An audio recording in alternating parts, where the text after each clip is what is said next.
que permitan proyectarla en los próximos 50 años. Durante los últimos 4 años se han desarrollado diversos proyectos para recuperar los niveles de excelencia tradicional del instituto, destacando la construcción de la nueva biblioteca Teniente Alberto Vergara, la marquesina del Estadio Militar, el museo y las salas de exposiciones temporales, la Plaza Bicentenario y el proyecto Ventanas Culturales, entre otras obras, las que además se encuentran abiertas a la comunidad para compartir el patrimonio del cual somos orgullosos.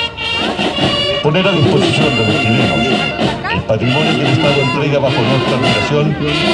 es una responsabilidad que genera mucho entusiasmo y motivación.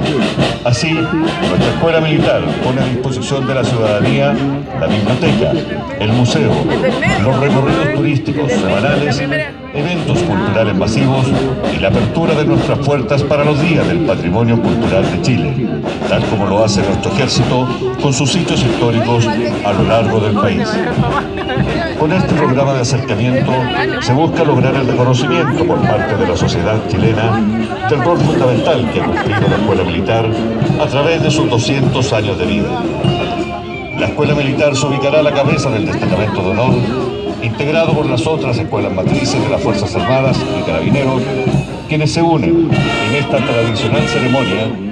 para rendir los honores de reglamento a las autoridades que esta tarde presidirán la Parada Militar 2017 en conmemoración del Día de todas las glorias del Ejército de Chile. Los inconfundibles penachos rojos y blancos y las tradicionales guerreras de color azul Prusia lucen una vez más su gallarda presencia en esta tarde a los sones marciales de las marchas militares que inundan el aire de septiembre.